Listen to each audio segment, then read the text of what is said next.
Hello and welcome to our week 47 video as we begin to wrap up our Through My Bible in 1 Year series here at St. John's. This past week you read the book of Daniel in its entirety and also continued through the Gospel of John.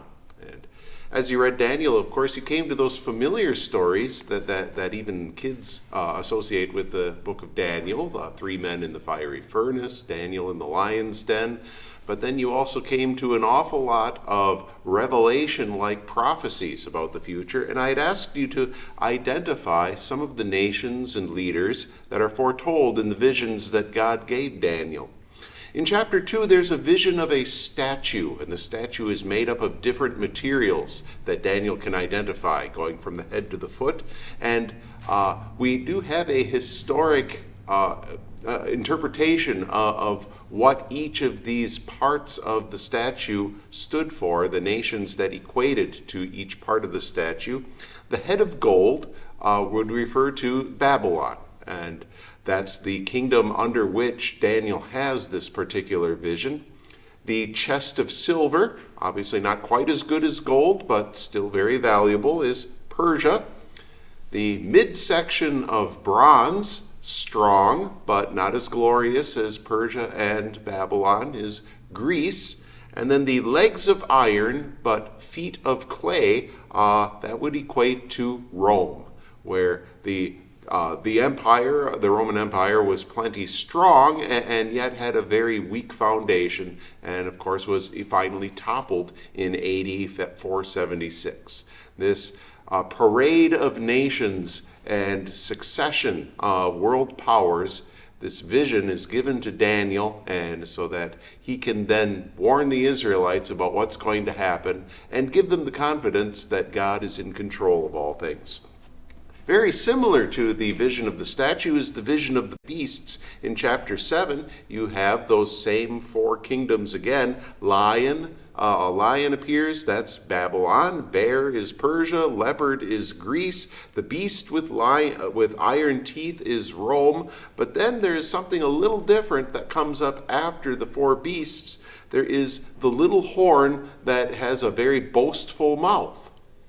And as that is related to the final nation of Rome, we identify that as the Antichrist. This is the first time we have Antichrist talked about, not using the term Antichrist, of course, but talked about in Scripture. This little horn with a boastful mouth that just keeps on talking, that is Antichrist. We'll talk a lot more about Antichrist when we get to the book of Revelation. In chapter 8, you have the vision of a ram and a goat. The ram with two horns is the nation of Persia. The goat with one horn is Greece under Alexander the Great.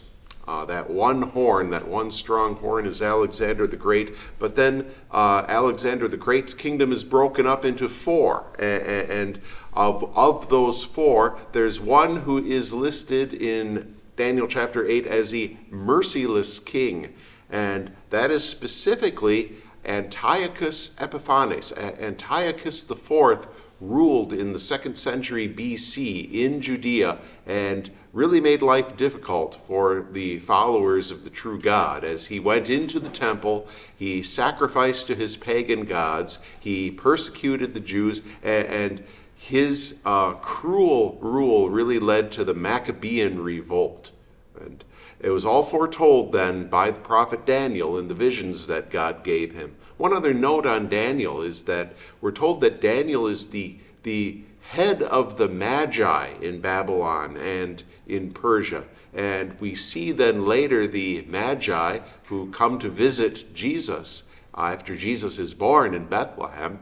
And there must be some link then between Daniel's faithfulness, his acknowledgement of the true God, and these Magi who have had the wisdom of Daniel transferred down to them through the generations. Not that they have a complete knowledge of who God is, but something about Daniel's faith has apparently been transmitted to them, and God gives them the sign in the sky, as Daniel was the leader of these Magi during his lifetime.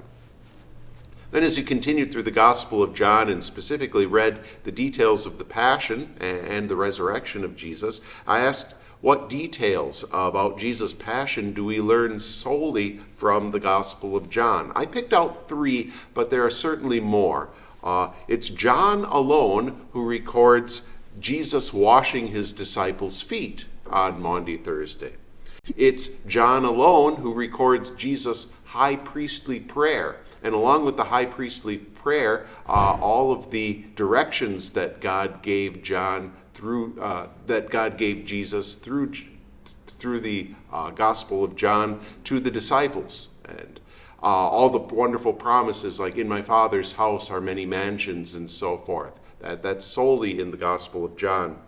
And also, it's John alone who records Jesus' cry of "It is finished." The most wonderful word from the cross that tells us that everything that Jesus had set out to do, he accomplished, and that our salvation is complete. As you move on this week, you're going to tackle the first 4 chapters of Ezra and some concurrent chapters that run along the same material in Zechariah. And as you read these chapters of Ezra and Zechariah, detail some of the challenges that the exiles faced as they returned to Judah and Jerusalem. And as you read the last chapter of the Gospel of John, you're also going to move into John's first epistle then. And as you read John's first epistle, consider this. John writes his first epistle many years after the epistles of Paul, probably 30-some years after Paul's epistles. What challenges did the church face that we can deduce from John's first epistle? God's blessings to you as you continue your readings this week, and we'll look forward to seeing you next week.